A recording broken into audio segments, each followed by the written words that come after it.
Bueno, seguimos conversando con Rafael Fafa Tavera, un veterano político y también comunicador de República Dominicana, hijo de la flor de la patria, Salcedo.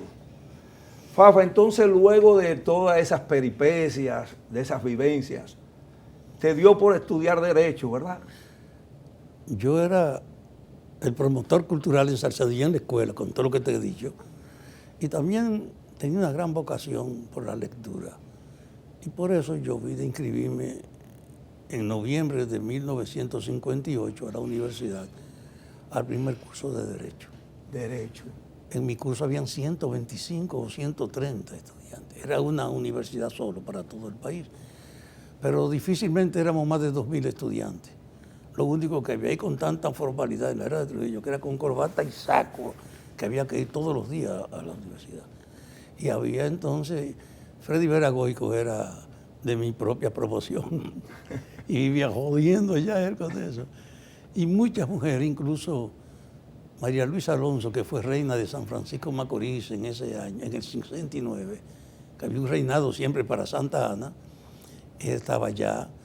Y una muchacha, apellido de los Santos de San Juan, que también fue reina, estaba en ese curso.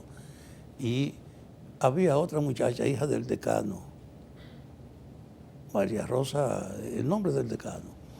Así que era un curso que era la élite donde estábamos nosotros. Fafa, ¿cuándo catapultó Fafa Taveras realmente con su liderazgo político,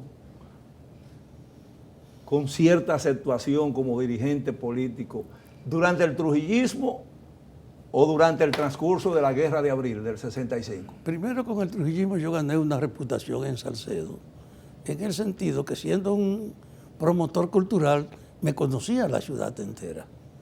Y con ese periodiquito que yo hice, había una posibilidad de que se socializaban las cosas más allá. No había antecedentes de una cosa así. Y en las vacaciones, cuando yo fui al 58 al estudiar a la universidad, fue en noviembre que entré. Hoy en enero entra Fidel Castro a La Habana.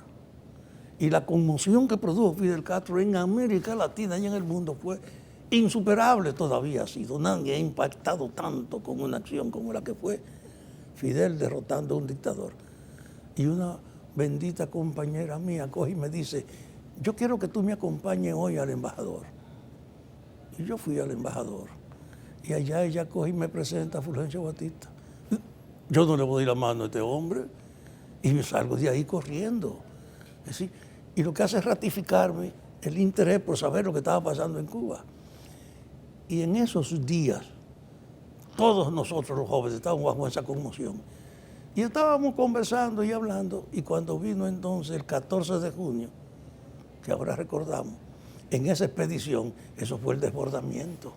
Y cuando tú comenzaste a oír Enrique Jiménez Moya, su voz, les habla el comandante Enrique Jiménez Moya, en Radio Rumbo, que lo tenía grabado, pero tú creías que era verdad, que era de ahí que estaba diciéndote. Y que tú veías todo el movimiento, entonces hubo una conmoción que yo creo que fue generalizada, de que en el alma de los jóvenes con alguna sensibilidad no había espacio más que para pensar. Pero si estos dictadorcitos lo tumban y vienen a vivir aquí. Yo conocí, por ejemplo, a Perón, que no era dictador, pero tenía un nombre, limpiando los zapatos en el Parque Independencia. Trujillo era el refugio. Entonces era una provocación. Y cuando uno vivió durante un tiempo en Jarabacoa. Claro, también. Cuando uno escuchó a Guillermo Peña, el locutor de Radio Televisión Dominicana, leyendo la lista de los 196 expedicionarios, y cada vez que leía un nombre decía con una voz muy fuerte: muerto. Eso fue, yo creo que... Eso marcó de manera indeleble, sobre todo la juventud dominicana, ¿verdad? Entonces, de aquel entonces. Los seminaristas, Vinicio Disla, ese que es... El padre, el sacerdote. Monchú, que murió. Ramón Pons. Otro que yo creo que murió, Jorge Tejada, que era seminarista también, que vivía en Salcedo, que cayó preso junto conmigo. Y el padre Daniel Cruz, el padre Ercilio de Jesús Moya, el padre Abreu. Tuvimos una compenetración tal que ahí es que creamos el equipo de Acción Clero Cultural. Y yo tuve una actitud cuando creamos a Clero. Tú puedes traer a Pachico para que él era compañero de nosotros tres. Que cuando creamos a Acción Clero Cultural en las vacaciones, los seminaristas y nosotros, esto es para nosotros hablar públicamente en la iglesia y entre los seminaristas. Ya ahí tú tenías cierta relación con Manolo y con Minerva. Claro, porque yo tengo 3 hermanos que son Taveras Mirabal. Okay. Una prima hermana de Minerva fue compañera de mi padre y tuvo 3 hijos. Sí, yo conocía por ese lado a los Mirabal. ¿Y cómo actuaba la parte de la cúpula de la Iglesia Católica que conocía esa realidad al interno precisamente de esa organización tan Monseñor importante? Polanco era el obispo de Santiago. Y allá estaba Daniel Cruz Hinoa, que fue el activista principal de la Iglesia Católica, el padre Cruz. Y el padre de Tenares, Ercilio, de Jesús Moya. Que llegó a ser obispo. Y que era una tranca de hombre. Correcto. Y que siempre nos apoyaba junto con sus hermanos. Entonces nosotros desarrollamos ese movimiento en la Acción Clero Cultural. Pero yo tuve una actitud que también me marcó cómo uno comportarse. Yo dije, si nosotros comenzamos a trabajar clandestinamente, moviéndonos públicos, no llegamos a nada. Vamos a hacer un acto público a Trujillo, los jóvenes universitarios de aquí. Fafa, un momentito antes de llegar ahí. En ese tiempo fue que a ti se te ocurrió junto con un grupo, según alguien me ha dado esas informaciones, de ensuciar de materia fecal un cuadro de Trujillo en la escuela de Tenares. No, eso es mentira. Eso es mentira. Esas son parte de las anécdotas que se inventa la gente. Es la vaina ¿no? que se inventa la gente cuando te ve aquí en el medio. Pero el hecho real es que en ese ambiente, ahí yo hice, vamos a hacer un acto público diciéndole la lealtad de la juventud universitaria de esta provincia. Fui por el Partido Dominicano. Era Mamerto Cabral, yo creo, el jefe del Partido Un tribuno, Dominicano. tremendo tribuno. Y entonces hicimos el acto y yo aparezco en un periódico del Caribe del 59 con un traje blanco como el vocero principal de ese grupo de la universidad. Y efectivamente, cuando hicimos eso y salió, nos pudimos mover impunemente por todo el país y nadie, no, ese muchacho, nadie se metía conmigo. Allá llegó Papilín, Luis Ramón Peña González, un seminarista de la Romana, y yo fui a la Romana y él fue a mi campo.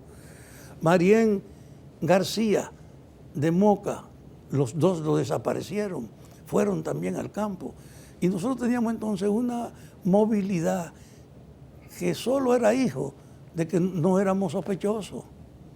Y eso me sirvió como para saber qué tú decías y cómo tú te movías, aprender a hacer eso en la movilidad de una dictadura. Fafa, ¿dónde surge realmente, concretamente, el 14 de junio como movimiento? Porque se habla de que en Salcedo, que no, que fue en Montecristi, en la casa de los Bogares, etcétera, etcétera. ¿Cuándo surge realmente el movimiento? Comienza a expandirse y cuando nosotros hacemos contacto con Minerva, Pachico, Ezequiel y yo, diciéndole lo que habíamos hecho en la iglesia, Minerva no era muy pro-religiosa, no era. Una osadía, ¿eh? Pero ella vio feliz que hiciéramos eso. Y eso es lo que tenemos que integrarnos. Y Minerva simuló que estaba enferma para venir a estar donde Doña Chea y para que su marido pudiera justificar venir a verla toda la semana. Desde Montecristi. Y en el camino él hacía todos los contactos, incluido Santiago. Pero Minerva nos usaba a nosotros entonces para ayudar a fortalecer los contactos. Yo fui por encargo de ella a la casa de Dulce Tejada en San Francisco de Macorís. Fui por encargo de ella a La Vega, donde el padre Abreu. Y yo fui que le traje a Luis Gómez Pérez. Mi querido profesor. El encargo mandado por Minerva. Dice, él vive en la Palo Hincado 18, tercer piso. ¿Por dónde andaba en ese momento doña Sina Cabral y doña Fe Violeta Ortega? Fe era la dentista del pueblo. Y Sina era hija de una familia muy tradicional de Salcedo, don Tobías Cabral. Y ella era melliza de Eunice, otra muchacha. Y vivían a 50 metros del parque y de la iglesia, pero Sina era muy recogida. Pero ella vino a la capital y se hizo ingeniera. Y Sina era lo que uno puede decir hoy una megadiva, una muchacha hermosa con un cuerpo impecable, productor. Todavía es una mujer muy atractiva. No, ella era una mega divacina. Sí. Entonces, Fe Ortega, el geraldista nos conocía todo. Esa dulzura de doña Fe, de tía Fe, como realmente todos nos dirigíamos a ella, aún manteniendo relaciones familiares o no, tía Fe, esa forma de hablar, esa dulzura, ¿era permanente en doña Fe? Era permanente y además, Fassmann fue un tigre español, yo creo que era un telépata que vino al país y anduvo por toda la sociedad y lo llevaron a Salcedo. Y el tigre, cuando estamos en Salcedo, yo estaba debajo del club mirando y cogió en un momento y dijo, yo quiero 3 nombres de personas que me manden escritos. Y llegaron un paquete y él cogió 3 y entre esos 3 estaba Fe Ortega. Y él se paró a decirle por el nombre lo que él creía de la persona. Y dijo de Fe Ortega, ese hombre ahí, usted es una gran persona de aquí de Salcedo, muy discreta, muy respetada, muy querida, muy deseada por mucha gente que no se lo dice. Murió como un ángel, como una santa. Ella estaba murió. soltera en ese tiempo, se había divorciado. Entonces, Lamentablemente olvidada por algunos. no, pero en el fondo, Porque Sina doña y Fe ella... pasó sus últimos tiempos Sí, pero aislada en un es que asilo de destino, envejeciente en La Vega. el ¿no? destino de todos nosotros durante mucho tiempo fue la soledad. Porque no era lo mismo tú proteger o vincularte con un sospechoso, uno que había estado marcado por la área de Trujillo. Entonces doña Fe y Sina, María Teresa y Minerva eran 4 mujeres que estaban presas, de 7 que habían en el país. Una de Puerto Plata, Miriam Morales, de San Francisco Macorís, Dulce Tejada, y la doctora de la capital, que era de hecho la doctora de Angelita. Ok. Entonces, y que estuvieron ahí. 4 mujeres de 7 de Salcedo. Si no había razón para que no fuera la referencia fundamental del pueblo, que había producido 4, y después cogen y matan a la Mirabal. Fafa, yo quiero con tu permiso y voy a apelar a mi amigo Gregory Paniagua que me coloque, por favor, un resumen muy apretado que hicimos de figuras estelares del 14 de junio que nacieron o que estuvieron muy de cerca vinculadas a la realidad de Salcedo. Probablemente se nos escapen algunos, pero realmente con la presentación de estas figuras en la pantalla de Con Punto y Coma, lo que queremos hacer es un breve pero sustancioso homenaje a estas heroínas, a estos héroes nacionales que realmente sacrificaron su vida, su familia, lo sacrificaron todo para que en República Dominicana hoy por lo menos logremos conversar de la manera como lo estamos haciendo. Adelante, Gregory, por favor. Llegaron llenos de patriotismo, enamorados de un puro ideal, y con su sangre noble encendieron la llama augusta de la libertad. Su sacrificio que Dios bendijo, la patria entera glorificará. Como homenaje a los valientes que allí cayeron por la libertad. Llegaron llenos de patriotismo, enamorados de un puro ideal, y con sus sangre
mártires están.